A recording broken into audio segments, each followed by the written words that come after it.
120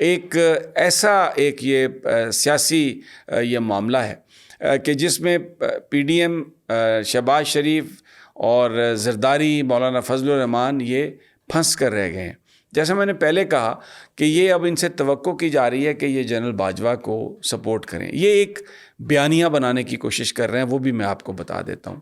وہ بیانیہ یہ بنانے کی کوشش کریں گے کہ جناب اس میں شاید بلوچستان عوامی پارٹی اور ایم کیو ایم کے کچھ قائدین کی طرف سے اس قسم کی سٹیٹمنٹس آئیں کہ جناب جنرل باجوہ نے تو ہمیں یہ کہا تھا کہ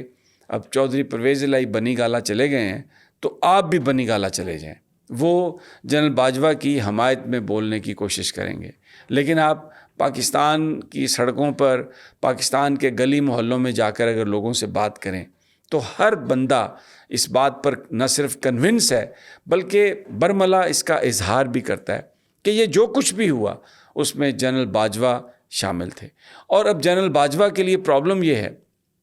کہ اگر وہ یہ کہیں بھی یا ان کے ساتھی کہیں بھی کہ جنرل باجوہ نے تو عمران خان کی اس وقت حمایت کی بات کی تھی, تو جنرل باجوہ کی جو اپنی گفتگو ہے جیسے نسٹ میں انہوں نے یہ لمز میں کی, انہوں نے اور مختلف صحافیوں کے ساتھ انہوں نے جب ملاقات کی تو اس میں انہوں نے عمران خان پر کڑی تنقید کی تھی, عثمان بزدار کو نہ ہٹانے پر کڑی تنقید کی تھی اور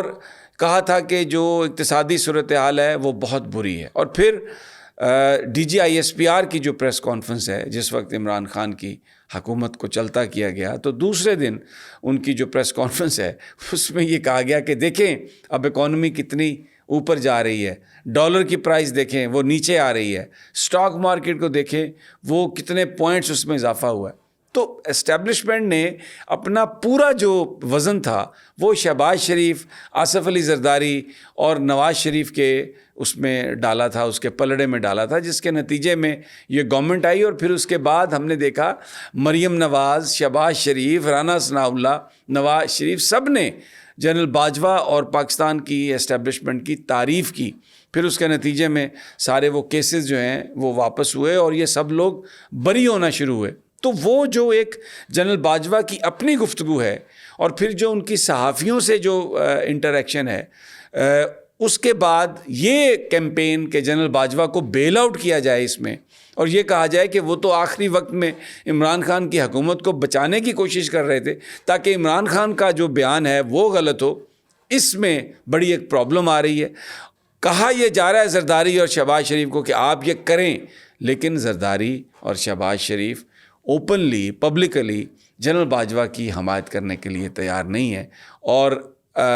جو اسٹیبلشمنٹ ہے وہ اس لحاظ سے ایک پرابلم میں آ گئی کیونکہ سسٹم میں ابھی بہت ساری جو باقیات ہیں وہ موجود ہیں, ان کی ٹرانسفر پوسٹنگز نہیں ہوئیں. اور عمران خان صاحب نے یہ کہا تھا کہ سی بی ایم کے لیے یہ ضروری ہے کہ آپ کچھ لوگوں کی تبدیلیاں کریں. لیکن بہرحال ابھی جو خبر میں آپ کو دے رہا ہوں وہ یہ ہے کہ پی ڈی ایم کی حکومت نے اسٹیبلشمنٹ کی طرف رجوع کیا اور وہاں سے جو جواب مل رہا ہے کہ سیاستدان اپنے معاملات خود طے کریں, ہماری طرف مت دیکھیں. لیکن ایک بڑی امپورٹنٹ جو چیز ہونے والی ہے وہ غالباً اگلے 4-5 دنوں میں ایک کور کمانڈر کانفرنس جو ہے وہ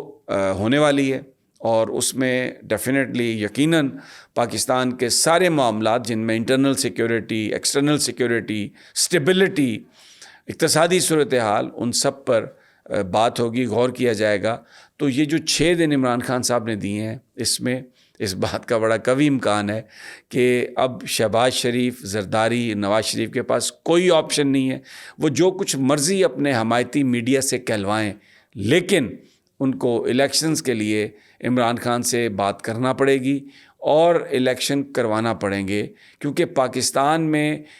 اس بات کی نظیر نہیں ملتی کہ 2 صوبائی اسمبلیوں کے انتخابات اور 120 قومی اسمبلیوں کے انتخابات, 20 نشستیں یا 25 نشستیں سندھ اسمبلی کی, ان کے الیکشنز ہوں اور قومی اسمبلی کا الیکشن نہ ہو. وہ جو قباحت اس میں آئے گی, جو میں پہلے کئی دفعہ کہہ چکا ہوں کہ اس میں جب قومی اسمبلی کا انتخاب ہوگا اور اگر پی ٹی آئی پنجاب میں اور کے پی کے میں جیت گئی تو پھر تو نیوٹرل سیٹ اپ نہیں ہوگا, یہی ہوں گے. اور ایک بڑا سوال اس حکومت کے لیے یہ ہے کہ اگر صوبائی اسمبلیوں کے انتخابات میں پی ڈی ایم ہارتا ہے تو پھر قومی اسمبلی میں ان کے بیٹھے رہنے کی اخلاقی جواز ان کا کیا ہوگا؟ اور اگر اس وقت پھر وہ انتخابات میں جانے کا اعلان کریں گے تو ایک طرح سے وہ بازی ہار چکے ہوں گے، کیونکہ پھر پنجاب میں اور کے پی کے میں کیئر ٹیکرز نہیں آئیں گے، پی ٹی آئی کی گورنمنٹ ہوگی۔ اگلی ویڈیو تک اجازت دیجیے، جلد ملاقات ہوگی انشاءاللہ۔ اللہ نگہبان۔